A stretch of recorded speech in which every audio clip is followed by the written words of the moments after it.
If you put 100 red ants and 100 black ants together in one jar, nothing will happen. But then some knucklehead comes along and shakes the jar.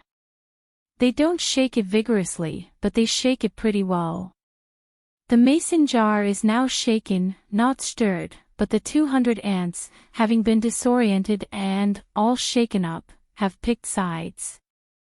They are no longer just 200 ants living in harmony. They are now 100 red ants versus 100 black ants. And the peaceful mason jar is now a full-on battleground. The ants will start killing each other.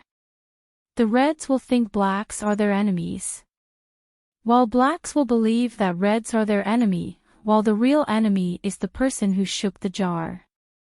The same goes with our society. Men versus women. Black versus white. Faith versus science. Young versus old. Etc. Before we fight amongst ourselves, we must ask ourselves, who shook the jar? If you haven't figured out the natural correlation to our shaken-up world, let me spell it out for you. You pick the division, and I'll show you the jar shaker. You determine the problem, and I'll show you the constant instigators. You point out the divisiveness, and I'll show you the dividers. How about this?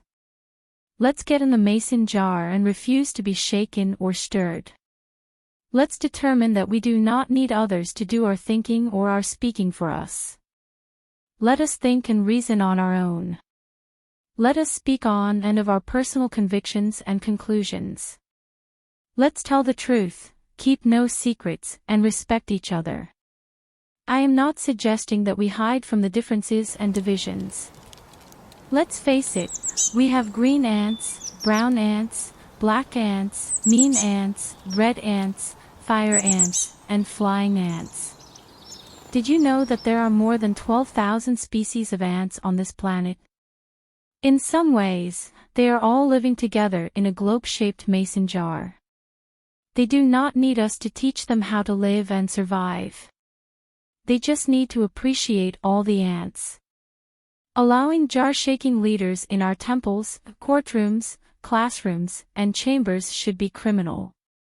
Let's live, lead, teach, serve and parent with a passion for loving one another. I know. What a preacher thing to say. But really, why is this so hard? Little kids playing together couldn't care less what kind of ant you are.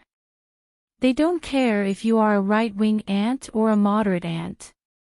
They aren't concerned about if you are a brown ant or a green ant. They do care if you play nicely. It's a universal action, being nice. We are all ants, living in a globe-shaped jar. Stop giving the jar shakers a voice. Give your head and heart to serving the fellow ants in the jar with grace, dignity, kindness, and good old-fashioned love.